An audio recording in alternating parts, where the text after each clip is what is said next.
Hey and welcome to Neverwinter with Aragon. So Neverwinter has 9 separate classes, each of which have their own separate buffs and debuffs. For example, on a Barbarian you can run with Takedown paired with the Disarming Takedown feat to increase the damage that the target will take by 10% for physical attacks. Or use Savage Advance paired with Crushing Advance to reduce the target's damage dealt by 5%. And all these different classes have their own unique abilities to do that. So I want to take on the challenge to rank each of the classes in terms of which ones you should be taking in an ideal party to either maximize your magical damage or your physical damage or your projectile damage, as those are the 3 main damage types within this game. So I've constructed a table going through all of the different powers of all of the different classes with each of their Paragon paths. A Barbarian, you have Blade Master and Sentinel,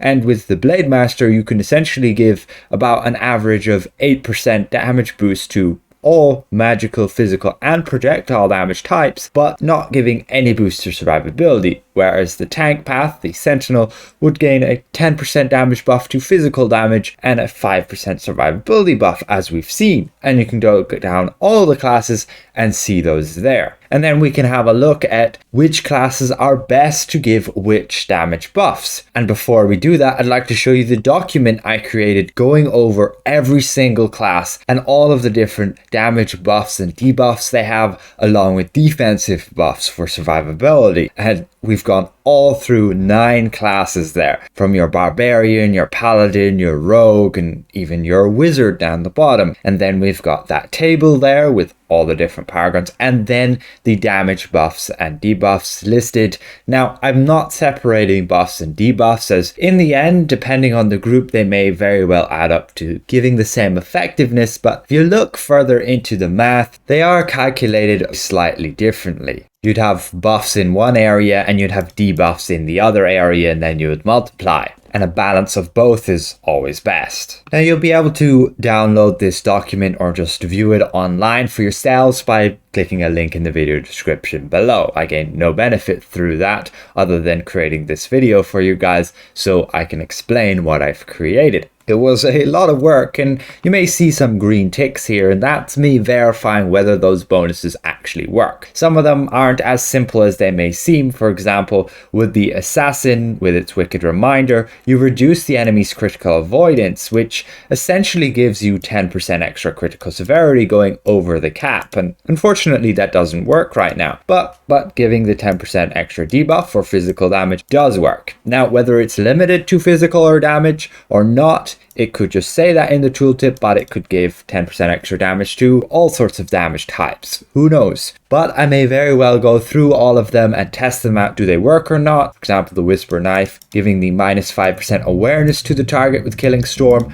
does work. And look at the math. If you're just at the cap of combat advantage, then you would gain a 2.6% overall damage increase. It's the same with the Fighter, where you have your Enforced Threat, reducing the awareness by 10%, and that would give about a 5% overall damage increase. And if you need some evidence, well, here's the Fighter Enforced Threat buff working, the Killing Storm buff working, and the Wicked Reminder working, but not working while stealth to gain the extra crit severity boost. This would be up to 1.782 if it did work, but the damage values match, so it doesn't. And that's what those ticks mean just there. And we can scroll down, and here we have the table, and more interestingly, we have these charts here where we compare each of the classes and the damage they deal, and then also the survivability, to see which groups are like the best to have as a setup for your trials where you have 10 people. And looking at this here, we can start with magical damage, and ideally in a party you would have 2 healers, 2 tanks, and 6 DPS. So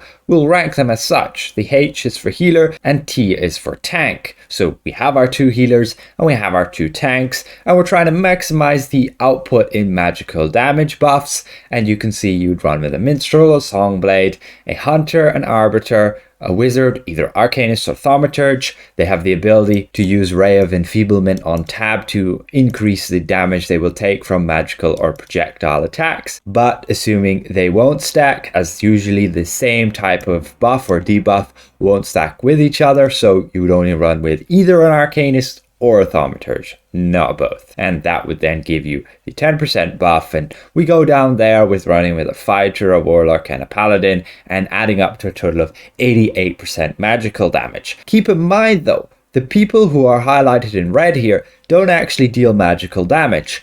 For the majority of the Rangers damage, it's all like physical or projectile damage rather than magical, and thus you won't gain that much of a benefit for running with a magical buffing group. Same with the Barbarian, same with the Assassin. They are all physical damage and also wouldn't benefit from being in this type of group, but you could get a maximum of 88%. We move over to physical damage and we've got that total boost up to 113%, and nobody's in red, everybody's benefiting from this physical damage boost. At least I believe the Warden has some abilities which are actually magical, but I don't believe a lot of its damage is orientated as just magical. But you would run with a Bard, an Assassin, a Songblade, a Hunter, a Warden, a Whisper Knife, although the Whisper Knife pretty much sucks within single target damage. Hopefully at some point it gets a buff and adjustment so that it can be viable within single target, but right now it would be questionable to run with a Whisper Knife in single target, even though it can provide a 13% damage boost to physical damage. And then you'd run a Barbarian Sentinel tank, a Fighter Dreadnought DPS, a Fighter Vanguard tank, and a Warlock healer. Now keep in mind, these damage buffs are not like 100% uptimes. You can see throughout them, you'll have like Pillar of Power, 5% damage buff and damage resistance buff while in the area, but only for 10 seconds and only every 24 seconds. So this table here with the damage buffs and debuffs is for artifact calls. So you'd want to have these buffs for 10 seconds, at least every 60 seconds, and then you can output a massive burst in damage. So the table would look a good bit different if you wanted to look at, let's say, the average damage that all of those characters could provide. You'd be looking at things like this here. I haven't made it look fancy, so it's a little bit jarring there, and all the percentages are pretty much all the way down to 2 decimal places because it gets a bit wacky when you calculate the time of the buff active and then how long it takes to make it active again. But I don't believe it's clearly representative, and